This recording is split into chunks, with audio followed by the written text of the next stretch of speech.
Hi guys, welcome to this channel. This reading is for collective.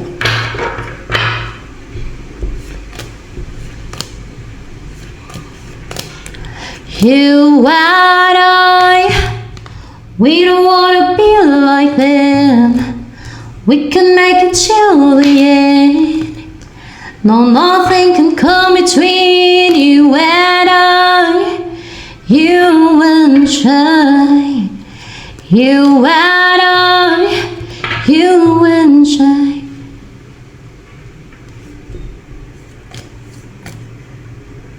Hindi ka masiyahin ngayon, collective. You're not happy. You're not active. You're not energetic. But hindi ka stagnant, ha? Naka-recover ka from stagnancy. And hindi ka defensive ngayon. And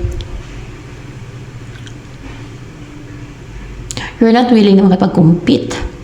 Or ayaw mo ng gulo, ayaw mo ng away. Gusto mong makipagbati. Or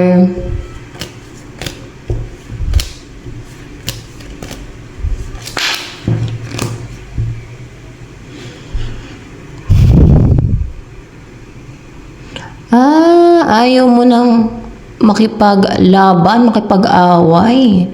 Ayaw mo nang, alam mo yung tuloy-tuloy may kaaway ka. So, gusto mo nang makipagbati. O, basta ayaw mo na yung, makipag-compete, makipagtalo, makipag-away, tuloy-tuloy.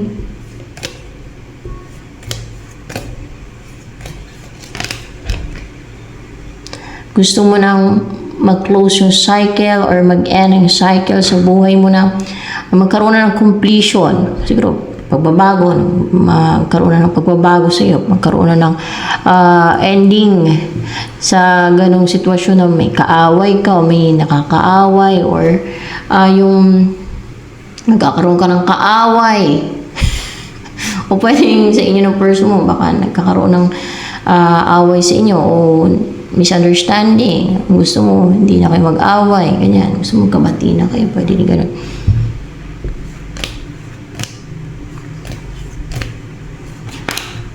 You and I. Yan ang darating sa'yo, collective, Seven of Pentacles. Tinga. Minantay siya.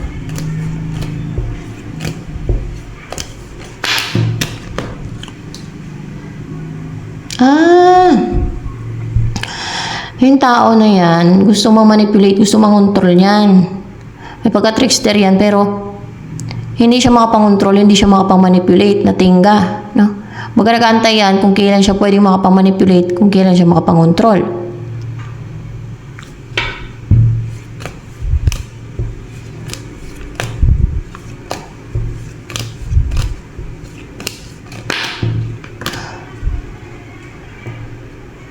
Ang intensyon ni Seven of Pentacles ay yung klaro ng isip niya, maging klaro na, magtagumpay na siya na umpisa na magawa niya yung mga gusto niya, ma-achieve niya yung goals niya, na walang mga blocks, na makapag-umpisa na siya ng matagumpay na new beginning, na maumpisa niya na yung gusto niyang umpisa na, yung nagtatagumpay siya, yung gano'n, walang balakid, walang mga hadlang, walang nakakapigil, walang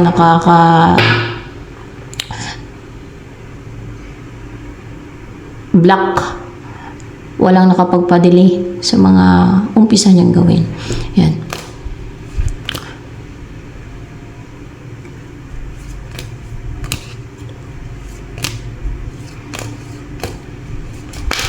Ay sasabihin.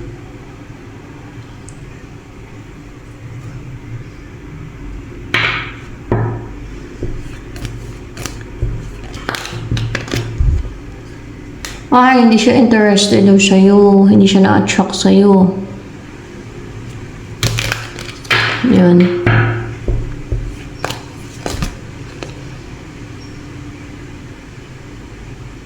Yan ang gusto niyang manipulahin, no? Yung cold sa kanya, unemotional. Yung gustong-gusto niya. Gusto niyang gayumahin. Hindi lang siya na-attract sa'yo, pero Bakit darating siya sa buhay mo? Sabihin mo na lang, kung ayaw mo, edi wag. Hindi ko naman pinapipilit ang sarili ko sa iyo. O ayaw mo sa akin, ayaw ko din sa iyo. Ganun lang yun, di ba?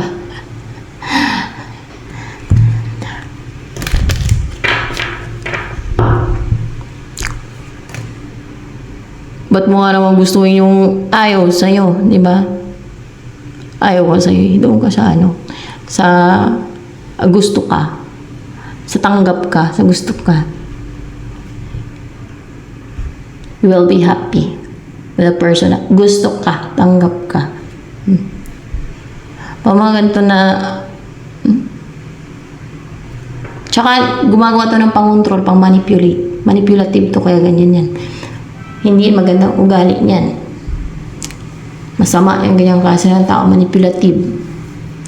Mangontrol siya ng mga, siguro mga spell.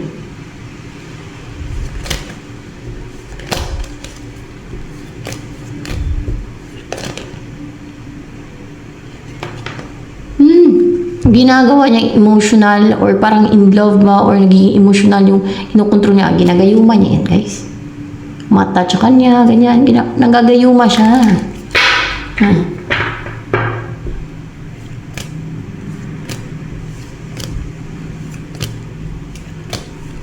Ito ang darating sa'yo na the one. Ay, magre-reach out to. Hindi na to magpabagal-bagal pa. Queen of Pentacles yung kanyang energy.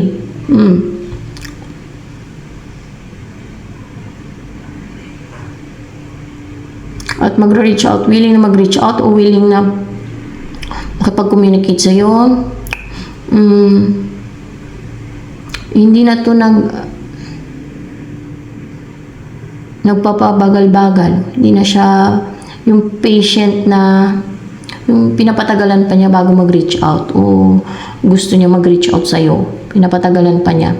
So, tumigil na siya sa pagiging ganun. Gusto na niya mag-reach out sa'yo. Gusto niya na magkaroon ng communication sa inyo. Stable, secured, grounded. Yan ang kanyang energy.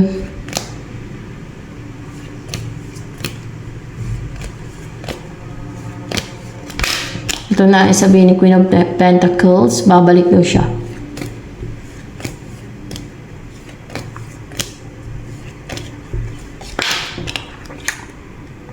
Hindi na daw nagugulo yung isipan niya, hindi na siya namamanipulate. Hindi na siya nakokontrol, hindi na siya namamanipulate.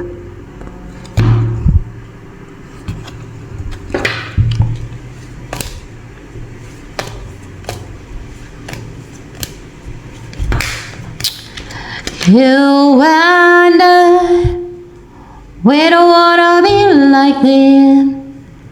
We can make it till the end. Ito yun.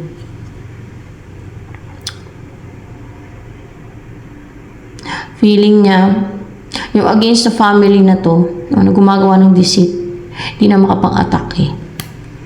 At hindi na sila makapamarusa. Hindi na sila makapagpatenga sa inyo. Yung parang pinabalance kayo na hindi, walang gumagalaw, walang kumikilos, walang nagtitake ng action, ganoon. Walang nagre-reach out.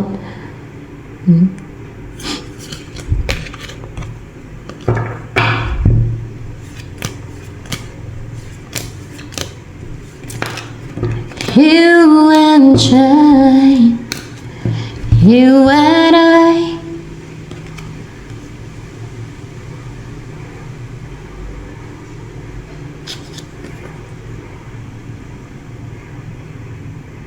May ma-separate.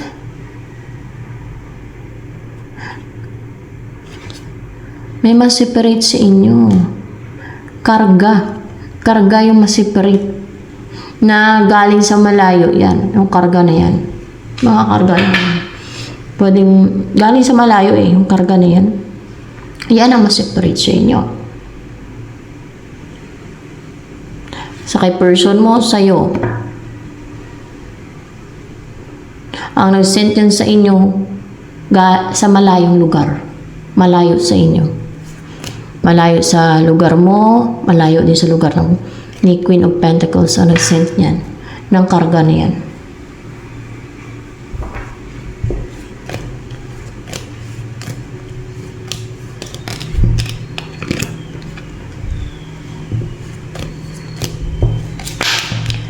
You and I. Yung sumpa na parang nag-overthink kayo, naka-experience ng anxiety, o parang laging stress, laging nag-overthink, or sumpa or curse, or yeah, same lang. Or kaya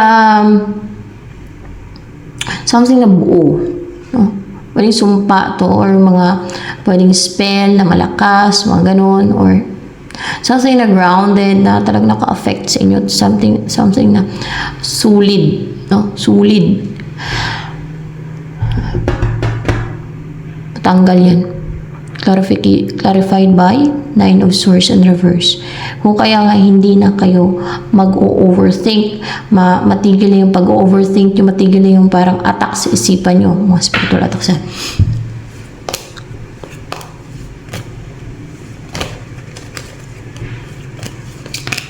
You and I. Next chapter ng buhay ninyo.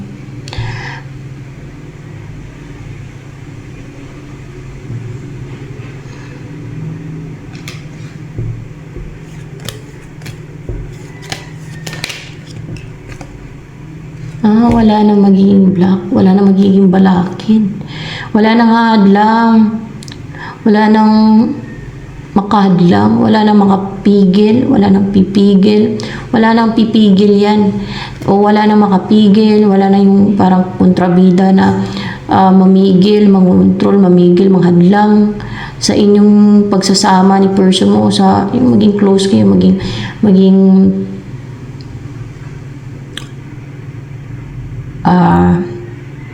harmonious yung connection nyo, yung relationship nyo. Yan. Yung magkaroon ng harmony sa inyo ba? Wala nang mga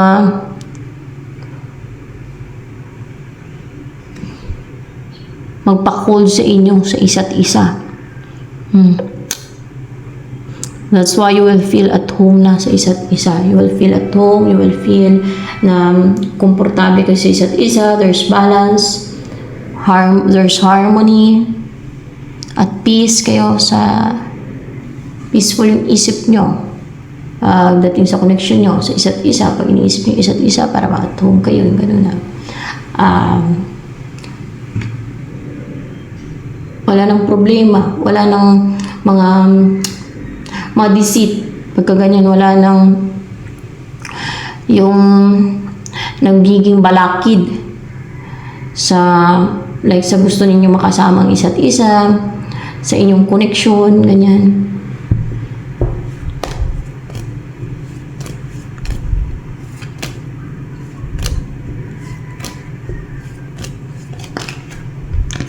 You and I, we don't wanna be like them.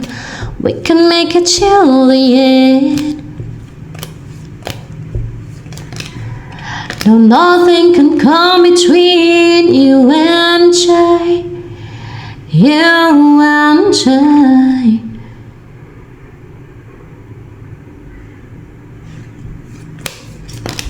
You and I.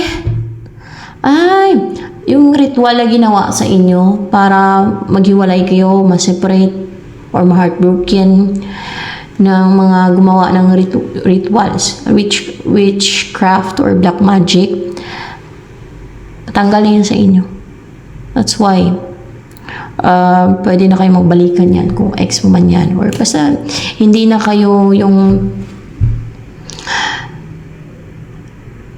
manatiling separated kasi may gumawa ng ritual sa inyo para maghiwalay kayo.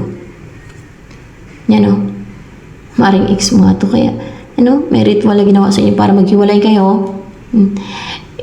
Mawala na siya ng visa or hindi na siya makapang halit sa inyo, hindi na siya makapang minsala, hindi na yan makapanghadlang o ritual na yan. Dahil wala nang namamarusa.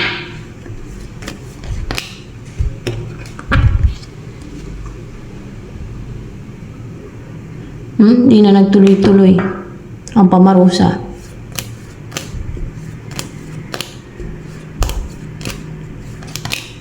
Patay na kasi ang mga gumawa ng ritual na yan. Mga nagtulungan yan.